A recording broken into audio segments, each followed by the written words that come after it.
નમસ્કાર શિક્ષક મિત્રો, સ્વાગત છે તમારું આપણી સૌની સહિયારી યુટ્યુબ ચેનલ ઉપર। ટાટ હાયર સેકન્ડરીનો પેપર 8 ઓગસ્ટના દિવસે તમે લોકો આપીને આવ્યા છો। ત્યારબાદથી જે છે એ ગઈકાલથી એક સવાલ ઊભો થાય છે, ભાઈ મેરિટ કેટલું રહેશે અથવા તો કટ ઓફનો અંદાજો શું રહેશે?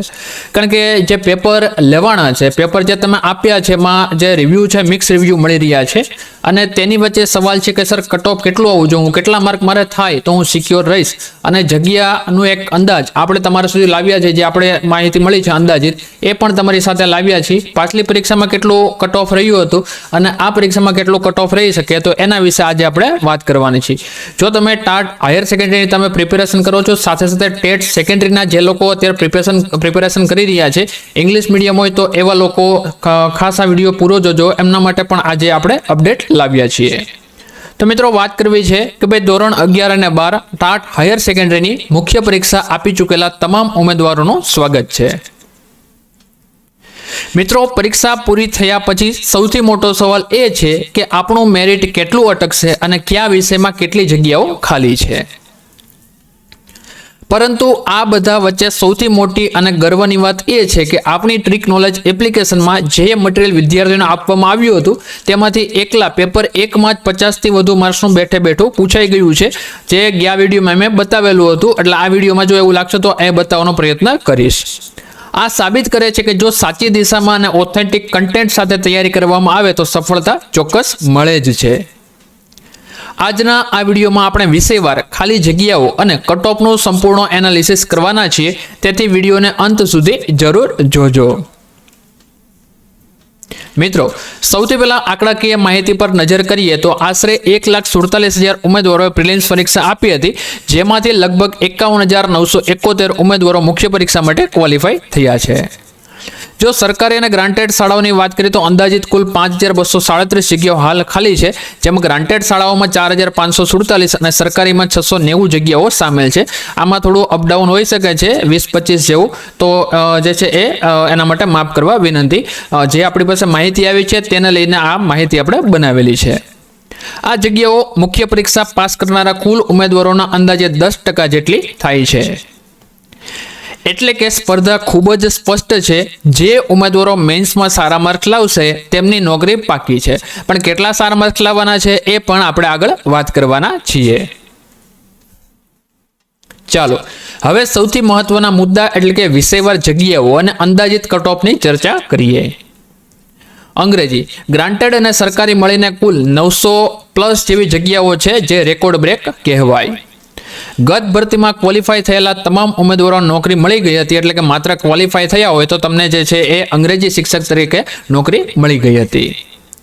કોમર્સમાં કુલ 600+ જેવી જગ્યા ઉપલબ્ધ છે અને એસસીબીસી સિવાય અન્ય કેટેગરીમાં મેરિટ 130ની આસપાસ રહ્યું હતું, અને આ વખતે સેફ રહેવા માટે 135+ માર્ક્સ જરૂરી છે। આ વખતે પેપરમાં ઘણા બધા પ્રશ્નો સામે આવ્યા છે કે ભાઈ જેવું પૂછવું જોઈએ એવું પૂછાણું નથી, પરંતુ જો આપણે મેરિટમાં કેટેગરીમાં આવવું હોય તો ગઈ વખતે લગભગ 130ની આસપાસ જે રહ્યું હતું, અને આ વખતે પણ પેપરનું જે લેન્ધી, જે લાંબુ પેપર ઉમેદવારોનું કહેવું હતું કે પેપર લાંબુ ખરેખર હતું, અને પેપર જોઈએ તો ખ્યાલ આવી જાય કે ભાઈ દાખલા છે એ ખરેખર જે ગુણભાર છે એના કરતાં એમ કહેવાય કે ભાઈ દાખલા છે એ વધારે ગુણભારના છે, પણ સામાન્ય રીતે પૂછી લીધા છે ઓછા માર્કમાં। તો આ વસ્તુ છે, પણ જો પ્રેક્ટિસ કરી હોય તો જે છે આમાં પણ તમને રસ્તો મળી જાય। પણ વિદ્યાર્થી છીએ અને ઉમેદવાર છે, ભવિષ્ય આપણે ઘડવાનું છે, એટલે આપણે એક શિક્ષક છીએ એટલે આપણે પણ ખ્યાલ હોય જ કે ભાઈ કઈ રીતે જે છે પેપર આપવાનું હોય છે। તો કોમર્સનું તમે અહીંથી જોઈ શકો છો કે ભાઈ ગઈ વખતે 130ની આસપાસ રહ્યું હતું, અને આ વખતે સેફ રહેવા માટે એનાથી 5 માર્ક અથવા એનાથી વધારે માર્ક હોય તો તમે સેફ કહેવાશો। ગુજરાતી, સંસ્કૃત અને હિન્દીની જો આપણે વાત કરીએ તો આ ભાષાઓમાં ઉમેદવારોની સંખ્યા વધુ અને જગ્યાઓ મર્યાદિત હોવાથી મેરિટ ઊંચું રહે છે। એટલે ઊંચું એટલે બહુ પણ એટલું બધું ઊંચું નથી, પણ દાખલા તરીકે ગુજરાતીમાં 135થી 137, સંસ્કૃતમાં 131થી 137 અને હિન્દીમાં 134થી 138ની આજુબાજુ તમારું મેરિટ રહી શકે છે, કારણ કે ભાષાના વિષય છે, ભૂલ પણ થાય છે, જોડણીમાં ભૂલ હોય છે, એન કેન પ્રકારે શબ્દમાં ભૂલ હોય છે, પદ સંવાદમાં ભૂલ હોય છે। એટલે મીન્સ મારે એ કહેવાનું કે ભાઈ જોડણી છે, શબ્દ ભેદ છે, આમાં ભૂલ થતી હોય તો અહીંયાથી માર્ક કપાતા હોય છે। એટલે આળે ગાળે તમને વાત કરું તો 140 સુધી તમારે પહોંચવાનું છે, અહીંયા સુધી પહોંચી જાઓ છો તો તમે જે છે કટ ઓફમાં આવી શકો છો। સાયન્સ વિષયની વાત કરી લે તો બાયોલોજી, કેમિસ્ટ્રી, ફિઝિક્સ અને ગણિત જેવા વિષયની જો આપણે વાત કરીએ તો બાયોલોજીમાં ઓપનનું કટ ઓફ 141 રહ્યું હતું અને આ વખતે પણ એનાથી 4 થી 5 માર્ક વધારે રહેવાની શક્યતા રહેલી છે. ગણિત સાયન્સમાં સૌથી વધુ સ્કોરિંગ હોવાથી તેનો મેરિટ 150ની આસપાસ રહે છે. આ વખતે પણ આટલું જ, એટલે કે હાલમાં આપણી સામે જે ઉમેદવારોએ જે આપણે વાત કરેલી છે તેના મુજબ એમ કહી શકાય કે એમાં પણ આ પેપરમાં પણ ઘણા બધા ઉમેદવારોને પ્રશ્ન થઈ રહ્યા છે. તો એક એક્ઝેક્ટ કહી શકાય ભાઈ 140 થી 150ની આજુબાજુ આમાં રહી શકે છે, કારણ કે ગણિત છે સ્કોરિંગ વિષય છે. કેમિસ્ટ્રી અને ફિઝિક્સનું મેરિટ પણ 140ની નજીક રહે તેવી પૂરેપૂરી શક્યતા રહેલી છે. અન્ય વિષયોની વાત કરીએ. ઇતિહાસમાં મેરિટ 125, તત્વજ્ઞાનમાં 121 થી 122, સમાજશાસ્ત્રમાં 120, અર્થશાસ્ત્રમાં વધુ જગ્યા અને ઓછા ઉમેદવારોને લીધે ઓપનનું કટ ઓફ 125ની આસપાસ ગઈ વખતે રહ્યું હતું. આ વખતે અહીંયા તમે જોઈ રહ્યા છો એમાં જે છે તમારે અંદાજે 5 થી 7 માર્કનો વધારો કરી અને જે છે આ વખતનો કટ ઓફ તમારે માનવાનું છે. એટલે ઓલ ઓવર જો વિચારીએ તો 130 થી પ્લસ જો તમારે થતા હોય તો એ તમે જે છે એ કટ ઓફમાં આવી શકો છો. આ બિલકુલ જે છે એ ગઈ વખતનું જે મેરિટ અટક્યું હતું એને અનુસંધાને આ વખતનું જે ઉમેદવારો દ્વારા જે રિવ્યૂ મળેલા છે એને અનુસંધાને આપણે આ તમને જે છે કટ ઓફ મેરિટની વાત કરીએ છીએ. મનોવિજ્ઞાન અને આંકડાશાસ્ત્રમાં ગત વખતે પાસ થયેલા બધા ઉમેદવારોને નોકરી મળી હતી. પરીક્ષા પહેલા પણ મેં આ વસ્તુ કીધી હતી કે ભાઈ આંકડાશાસ્ત્રો અને મનોવિજ્ઞાનમાં ગઈ વખતે જે ખાલી પાસ થઈ ગયેલા હતા ને એ બધા જ ઉમેદવારોને નોકરી મળી ગઈ હતી અને 120 થી જે છે 120 માર્ક હતા ને એ લોકો પણ પાસ થઈ ગયેલા છે આંકડાશાસ્ત્ર અને મનોવિજ્ઞાન બંનેમાં. અને બહુ આગળ વાત કરીએ ને તો એક કે બે જ વિદ્યાર્થી કે 3 વિદ્યાર્થી જેવા હતા કે જેમને 135 પ્લસ માર્ક હતા અને એ પાસ થઈ ગયા હતા અને કહેવાય ને ભાઈ મનપસંદ એવી શાળામાં એમને જોબ પણ મળી ગઈ હતી, એટલે કે મેરિટ રેન્ક હતો એમાં ટોપ ઉપર હતા. તો આ વખતે વધારે નહીં પરંતુ મનોવિજ્ઞાનનું પેપર જે છે ઉમેદવારોનો રિવ્યૂ આવેલા હતા, એટલે આ વખતે પણ એમાં 10 થી 12 માર્કનો વધારો જોવા મળી શકે છે જો તમારે કટ ઓફમાં આવવાનું થાય છે તો. કારણ કે ત્યારે કોમ્પિટિશન એટલી નહીવત હતી પણ અત્યારે કોમ્પિટિશન વધુ જોવા મળી રહી છે. ત્યારે પાસિંગનો રેશિયો અને અત્યારનો પાસિંગ રેશિયો આ વખતે ઉમેદવારો પણ વધારે હાજર રહ્યા છે, બરાબર. એટલે એ પણ એક તમારા માટે એક કહેવાય ને ચુનૌતી સમાન છે. એટલે થોડુંક આમાં 10 કે 12 માર્કનો વધારો જોવા મળી શકે છે. ટેટ એસ જેને આપવાની છે એ ખાસ યાદ રાખજો કે હવે માત્ર મેન્સ પરીક્ષાના માર્ક્સ જ તમારું ભવિષ્ય નક્કી કરશે. એટલે આજથી જ તે તમે જે છે જો તમે ટાટ હાયર સેકન્ડરી પરીક્ષા આપી દીધી અને તમે પોતે પણ જોઈ લીધું કે ભાઈ કેવું પેપર નીકળે છે અને ખાસ કરી પેપર 1માં ઘણા લોકો ફરિયાદ કરે છે કે બરોબર ટાઈમ ન રહ્યો, જે છે ખરેખર બોર્ડના પેપરમાં 3 કલાકમાં એક નિબંધ પૂછાય છે તો આમાં 3 કલાકમાં એક જ નિબંધ પૂછાવો જોઈએ. આવા ઘણા બધા ઉમેદવારોના રિવ્યૂ મળ્યા છે. તો કહી શકાય કે ભાઈ પેપર 1 છે ને એ તમારું મેરિટમાં એક અલગ સ્થાન ઊભું કરશે. એટલે પેપર 1માં તમારો સારો સ્કોર થાય છે તો પેપર 2 તો ઓટોમેટિક તમારે એમાં ક્લિયર હોય, તમે ભલે એમાં પાસિંગની આજુબાજુ પહોંચી જતો પણ પેપર 1માં જો તમારો સારો સ્કોર થાય છે તો તમને જે છે એ હેલ્પફુલ થવાનું છે.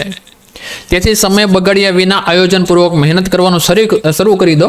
અને ખાસ કરી ટાટ હાયર સેકન્ડરીમાં જે શબ્દ ભંડોળ કહેવાય કે 11 અને 12નું જે ગુજરાતીનું વ્યાકરણ પૂછાયેલું હતું, બેઠે આપણે ટિપ્પણી કહીને આખું પાઠની પાછળનો જે ભાગ આપેલો હોય છે તો બેઠા ત્યાંથી પ્રશ્નો આવેલા છે. તો એક સજેશન એ આપીશ કે ટાટ સેકન્ડરીની પરીક્ષા છે એમાં પણ આ વ્યાકરણનો આખો પોર્શન છે જોઈ લેવાનો છે, જેમાં શબ્દ સમજૂતી આપી હોય, પછી જે છે શબ્દ ભેદ આપેલા હોય. આ વસ્તુ એક ચેક કરી લેજો એટલે ટાટ સેકન્ડરીમાં લગભગ તમને કોઈ પ્રશ્ન નહીં થાય.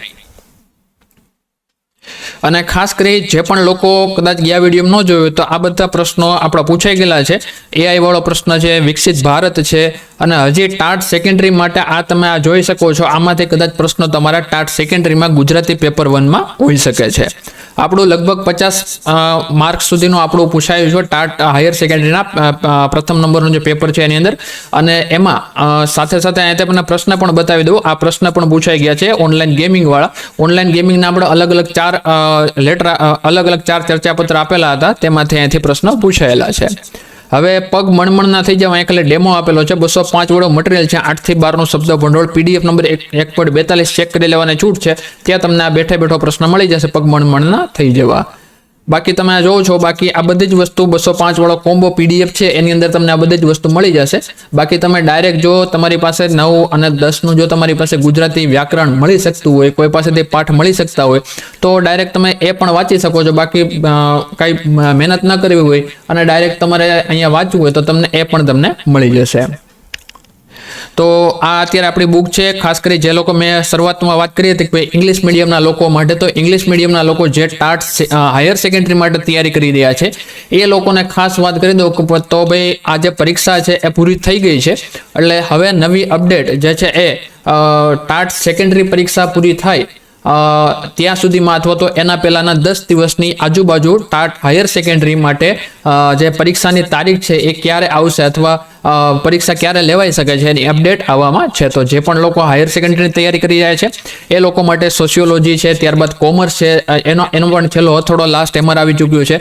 ખાસ કરી જે લોકો ટાટ સેકન્ડરીની તૈયારી કરી રહ્યા છે, મેથ્સ અને સાયન્સ માટે પેપર ગોતી રહ્યા છે, IMP પ્રશ્નો ગોતી રહ્યા છે, એમની માટે અવેલેબલ છે. પ્લે સ્ટોર ઉપરથી ટ્રિક નોલેજ નામની એપ્લિકેશન ડાઉનલોડ કરો.